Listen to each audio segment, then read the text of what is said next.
श्री गणेशाय नमः। ओम श्री गणेशाय नमः। ओम श्री गणेशाय नमः। ओम नमो भगवते वासुदेवाय नमः। ओम नमो भगवते वासुदेवाय नमः। ओम नमो भगवते वासुदेवाय नमः। ओम श्री साईनाथाय नमः। ओम श्री साईनाथाय नमः। ओम श्री साईनाथाय नमः। साथियों नमस्कार। आज आपको सुनाने जा रहे हैं श्रीमद् भागवत महापुराण कथा का स्कंद 4 का 15वां अध्याय। श्री मैत्रेय जी कहते हैं, विदुर जी, इसके बाद ब्राह्मणों ने पुत्रहीन राजा वेन की भुजाओं का मंथन किया। तब उससे एक स्त्री पुरुष का जोड़ा प्रकट हुआ। ब्रह्मवादी ऋषि उस जोड़े को उत्पन्न हुआ देख और उसे भगवान का अंश जान बहुत प्रसन्न हुए और बोले, साथियों, आपकी जानकारी के लिए बता दें कि देवी उस युग में सतयुग कहना चाहिए, जिस युग की एक कथा है। भोलेनाथ ने अपनी एक जटा उखाड़ी सिर में से और उसे जमीन पे दे मारा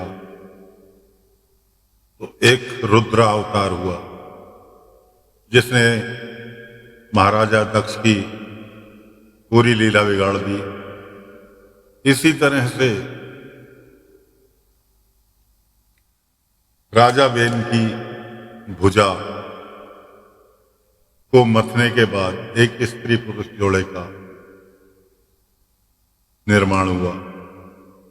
ऋषियों ने कहा, यह पुरुष भगवान विष्णु की विश्व पालिनी कला से प्रकट हुआ है और यह स्त्री उन परम पुरुषों की अपायनी, कभी अलग न होने वाली शक्ति लक्ष्मी जी का अवतार है। इनमें से जो पुरुष है वह अपने सुयश का पतन विस्तार करने के कारण परम यशस्वी पृथु नामक सम्राट होगा। राजाओं में यही सबसे पहला हो। यह सुंदर दांतों वाली एवं गुण आभूषणों को भी विभूषित करने वाली सुंदरी इन पृथकों ही को अपना पति बनाएगी।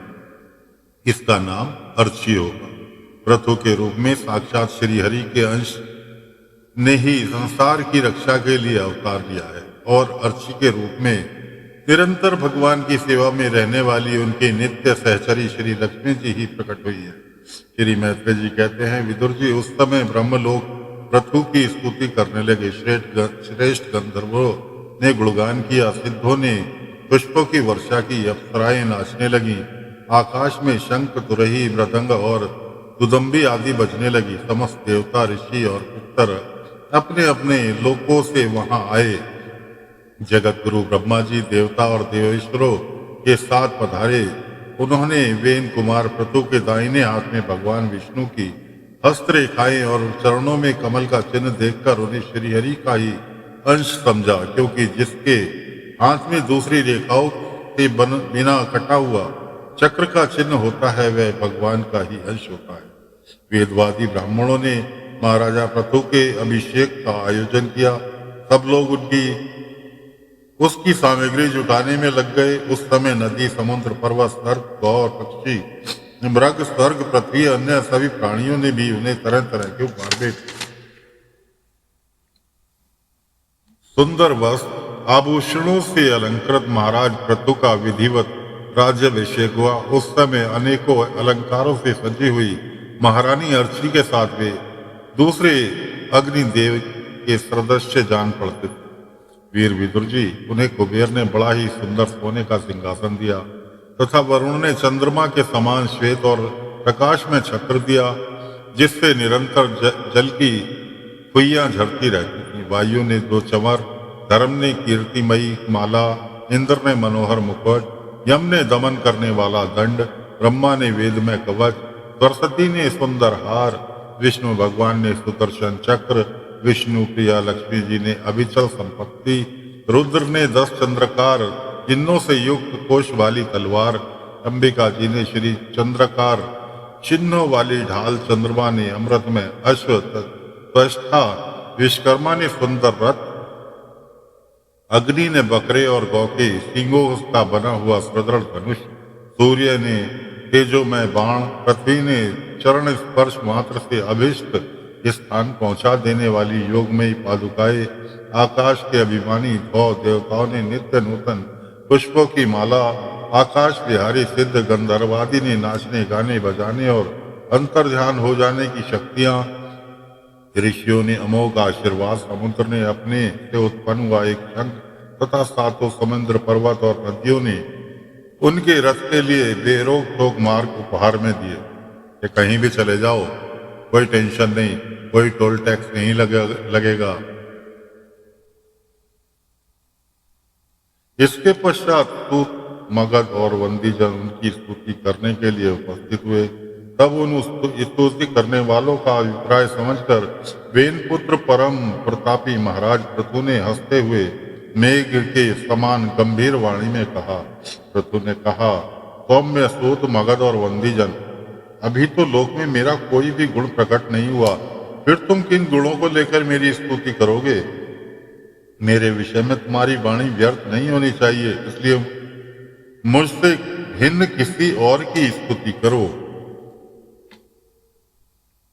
मृदुभाष्यो, कालांतर में जब मेरे अप्रकट गुण प्रकट हो जाएं, तब भरपेट अपनी मधुर वाणी से मेरी स्तुति कर लेना। देखो, शिष्ट पुरुष पवित्र कीर्ति श्री हरि गुणानुवाद के रहते हुए तुच्छ मनुष्यों की स्तुति नहीं करते।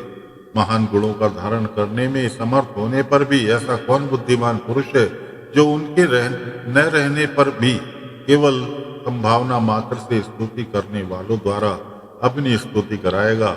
यह विद्याभ्यास करता तो इससे अमुक अमुक गुण ही हो जाते हैं। इस प्रकार की स्तुतियां तो मनुष्य की वंचना की जाती है। यह मनमती यह नहीं समझता कि यह प्रकार तो लोग उसका उपहास ही कर रहे हैं। जिस प्रकार लज्जाशील उदार पुरुष अपने किसी निंदित परम पराक्रमी चर्चा होनी पूरी समझते हैं, उसी प्रकार लोक विख्यात समर्थ पुरुष अपनी स्तुति को भी निंदित मानते हैं। सूतगण, अभी हम अपने श्रेष्ठ कर्मों के द्वारा लोक में अप्रसिद्ध ही है। हमने अब तक कोई भी ऐसा काम नहीं किया जिसकी प्रशंसा की जा सके। तब तुम लोगों के से बच्चों के समान अपनी कीर्ति का किस प्रकार गान करावे? तो साथियों, इस प्रकार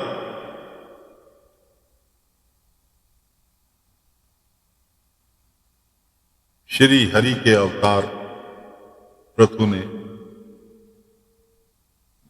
देवताओं को